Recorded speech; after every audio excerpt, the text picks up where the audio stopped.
Continuamos en Camino a los Pinos conversando con el doctor Alejandro Carrillo. Antes del corte veíamos esta transición de gobiernos convulsos de la revolución a la búsqueda de este modelo, a un nuevo modelo económico, un nuevo modelo político, pero sobre todo un modelo de gobierno, Alejandro. Así es. Sí. Sí, como tú lo señalas, por mucho que se aspire a tener una república democrática y federal, como se estableció ya desde 1857, cuando se asesina a Madero y entra a sucederlo de manera espuria Victoriano Huerta, bueno, otra vez regresamos a la convulsión, otra vez se vuelve a levantar Zapata, otra vez se vuelve a levantar Villa, otra vez se vuelve a levantar Obregón en Sonora, obviamente apoyados en el plan de Guadalupe de Venustiano Carranza. Pero no es sino hasta 1917 cuando se logra consolidar ya la posibilidad de hacer una nueva constitución para dejar ya encaminado el programa gubernamental y eventualmente la estructura administrativa.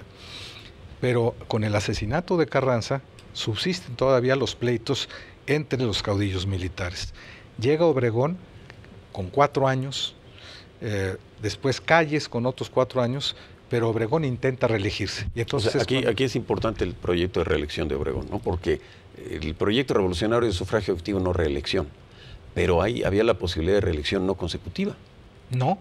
¿O por qué Obregón decide regresar? Obregón pues, se queda, por decirlo así, picado con el ejercicio del gobierno. Se le hacen muy pocos 4 años, y aunque eventualmente él ofrece irse a vivir como civil, tiene todavía mucho control. Era en realidad el gran caudillo, el último gran caudillo militar de la revolución, y entonces fuerza, por decir así, o obliga a que Calles modifique la Constitución del 17, diciendo, bueno, se vale la reelección siempre y cuando haya un periodo intermedio. No sean consecutivos. Que no sean consecutivos.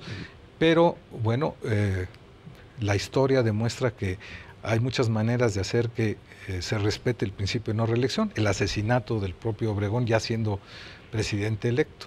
Y a partir de entonces existe ya, por razones históricas muy importantes, el compromiso de no aceptar la reelección a nivel, por lo menos, del Ejecutivo Federal. En ese periodo convulso, Obregón presidente, 4 años, lo sigue Plutarco Elías Calles. 4 años. 4 años. Plutarco Elías Calles está determinado como el hombre del maximato en ese momento. No, todavía no. El verdadero caudillo seguía siendo Obregón.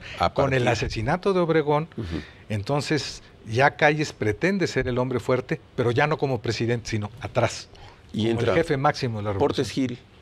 Entra Portes, fundamentalmente como presidente sustituto, sí, más bien como presidente provisional para convocar elecciones, 1 año. Se elige a Pascual Ortiz Rubio. A Pascual Ortiz Rubio, el día que toma posición le meten un balazo en la quijada, y entonces él ya trata de renunciar, porque el hombre fuerte sigue siendo Calles, nada más que le dicen, para efectos de no tener que convocar otra vez a una elección, cumple tus primeros 2 años. Cuando cumple sus primeros 2 años y da su informe presidencial, el ingeniero Ortiz Rubio, entonces el Congreso designa al presidente que va a acabar ese sexenio, porque ya se habían inventado los sexenios. Pero el primero que cumple un sexenio es el general Lázaro Cárdenas. Que es un cambio importante, ¿no? De tener 4 años de gobierno en un país que todavía tenía muy largas las distancias, muy lejanas las poblaciones, muy distantes los proyectos de infraestructura, se toma este proyecto a 6 años precisamente para que el gobierno tenga tiempo para desarrollar estas obras. Yo diría que para las 2 cosas. Una, efectivamente, porque las grandes construcciones en ese entonces de presas, de caminos que se exigían, pues requerían de un tiempo de planeación y de maduración de los proyectos más grande, incluso a veces hasta de 2 administraciones, pero la otra, para evitar que se quedaran con la aspiración de la reelección los presidentes. Y bueno, vamos a ampliarlo. El que en realidad propone la ampliación para su segundo periodo que aspiraba era Obregón. Pero el primer sexenio real, por todas estas circunstancias, lo vive Lázaro Cárdenas. Y a él le impone su partido el primer plan sexenal, que no lo hace el Congreso, que no lo hace el presidente, lo hace el Partido Nacional Revolucionario. Obregón, Calles, Portes Gil y Ortiz Rubio, no, pero Abelardo Rodríguez, Cárdenas y Ávila Camacho son militares que presiden el país, pero no lo presiden. Sí, porque Ortiz Rubio era ingeniero y militar. Y militar. Presiden el país, pero no lo presiden con la dictadura de Díaz, presiden el país con el sistema de gobierno civil de la revolución. Sí, formalmente son civiles, en los hechos son caudillos militares, o sea, políticos o dirigentes emanados del movimiento revolucionario y por lo tanto con cargo militar. La administración pública a partir de entonces tiene el proyecto de la reforma agraria. Sí. La infraestructura, la gobernabilidad, la paz social, ¿no? Sí, fundamentalmente porque la Constitución del 17 lo que trata es de reivindicar las grandes demandas de aquellos grupos que entraron a la revolución. Zapata, porque le regresaran las tierras que le habían sido robadas a los pueblos indígenas. Por eso el original artículo 27 dice, se restituirán las propiedades que fueron robadas o que fueron quitadas a la mala. Pero Villa no, había sido propietario de tierras, lo que sí veía, porque había vivido en las grandes haciendas del norte, particularmente en Chihuahua y en Durango, pues dice que se repartan los grandes latifundios. ¿Sí? Pero por otra parte también ya estaban las demandas incipientes de los obreros por tener una legislación más protectora, derechos sociales que se llaman en su totalidad, y todo ese conjunto de demandas es lo que se convierte en el programa de acción de los gobiernos postrevolucionarios y de sus estructuras administrativas. En ese sentido, el dominio militar de excombatientes de la revolución en el periodo de 1917 a 1946. Sí, el último presidente militar es Ávila Camacho.